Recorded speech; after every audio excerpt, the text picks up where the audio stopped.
imagine what happened in the Americas, in the great United States of America, where the indigenous people fought their settler colonialists, well, for centuries. Yeah.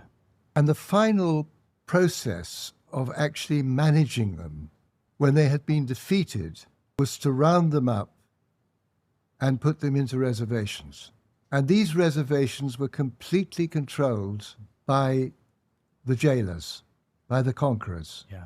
What went in, what went out, what they could do. If they came off the reservation, they were in trouble.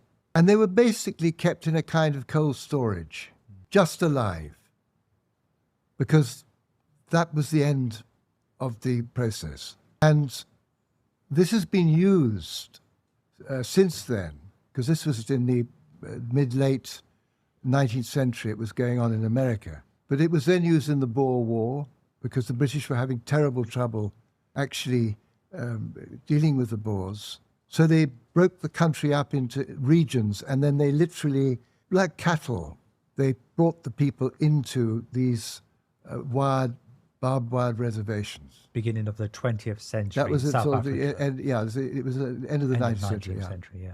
And it was a terrible thing. I mean, there was a terrible starvation. Children died, women died, families were destroyed. And then there was Libya, where it was used to great effect, because again, the Italians, in their attempt to recreate their Roman Empire and take over Libya as a part of their world, they had a tremendously difficult time in quelling the resistance.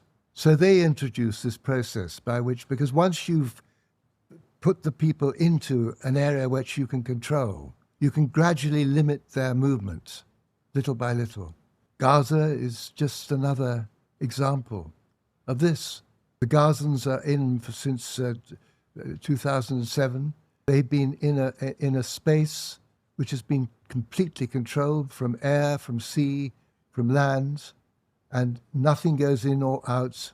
They are totally under the control of the occupier.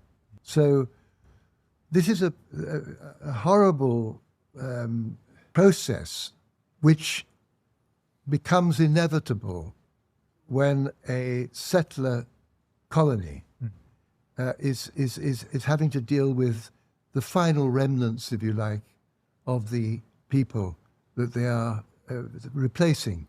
But of course, in the case of Palestine, too many Palestinians are far too, well, there's such an amazing culture.